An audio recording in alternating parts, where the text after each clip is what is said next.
Hello，我係 Atlas。咁今日咧就想分享下投資呢一樣嘢啦。咁其實我自己本身咧都有買一啲即係股票啊，或者係屋企人有買到股票，但係我就屬於嗰啲即係唔係話好睇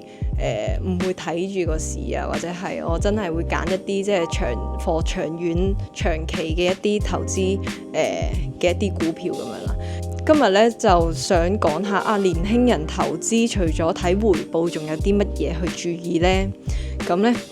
第一就係回報，其實你個收益率同埋個風險嘅對比啦，即係譬如話期貨啦、買升跌啦，其實係有人會喺市場操盤去控制嘅，即係一啲巨型嘅基金嘅公司啦、一啲大鱷啦，做一個動作其實足以令到一個小投資者嘅價值咧係已經係失去咗噶啦。咁另外啦，我哋亦都要睇到個風險啦、個流動性嘅問題啦，譬如話去學識去分散投資啦，譬如話邊啲係屬於一啲大風險嘅嘢，譬如話基金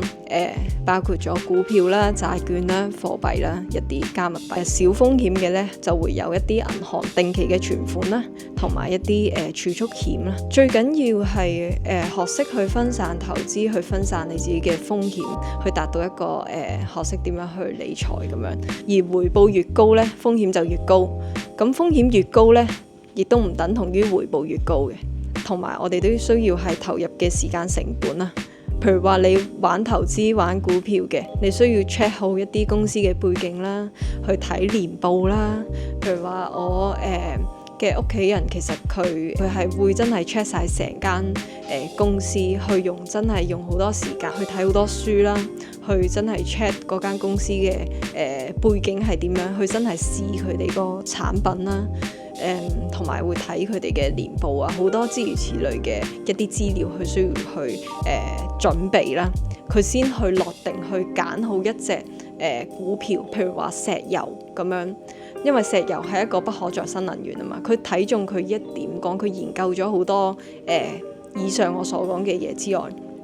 同埋亦都係需要睇準佢一點，就係不可再生能源，所以佢就會睇中咗呢隻股票啦。而美股咧，其實係需要晚上去睇市嘅，係啦，咁所以你係需要即係可能夜晚唔瞓覺啦，跟住你要望住個市咧去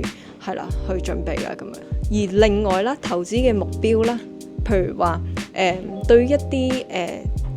有啲資金你係唔急住用嘅，其實你係可以儲起佢，即係你可以擺喺銀行做一個定期存款，或者係買一個儲蓄險，係儲住佢，可能到你真係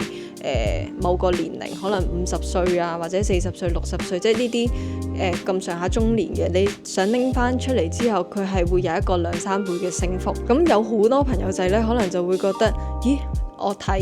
影片其實會講話，哇玩投資，跟住每年嘅收益成過千萬嘅喎，即係玩一啲股票啊、炒股啊、即係 ETF 啊、基金啊呢啲。咁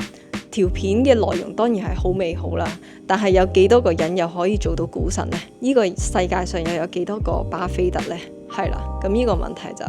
你哋自己可以去